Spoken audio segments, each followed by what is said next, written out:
কলকারখানা আসেই যা ছিল আরও বন্ধ হয়ে গেল, কিছুই পাইনি আমরা। 15 বছরে অত্যাচার, রাস্তাঘাট নেই, জল নেই, স্কুল কলেজে পড়াশুনো কিচ্ছু নেই।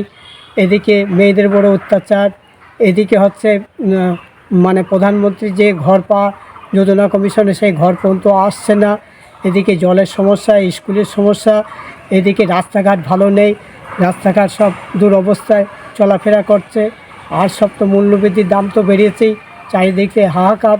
এখন পশ্চিমবাংলার অবস্থা খুবই শোচনীয়, যে আমাদের স্কুলে পরিষেবাটা ঠিক নেই, হসপিটালে পরিষেবা ঠিক হচ্ছে না, ভালো চলাফেরা করতে, অ্যাডমিশন করতে গেলে এখানে না ওখানে, ওখানে না এখানে, এইসব বিষয় হচ্ছে।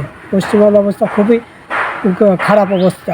এইসব ভাওতাবাজি, এসব ওই ভোটের জন্য এইসব বলছে, ও পরে এক মাস দিতে পারে, পরে বন্ধ হয়ে যাবে। ওসব ওই কিছুই না। কলকারখানা আসেই যা ছিল আরও বন্ধ হয়ে গেল। কারণটা চালাতে পারি সরকার, ডেভেলপমেন্ট নোট নেই, টাকা নেই, কোথার থেকে চালাবে? দুর্নীতির জন্য কেন্দ্রের সরকার বন্ধ করে দিয়েছে, এই রাজ্য সরকার করেছে।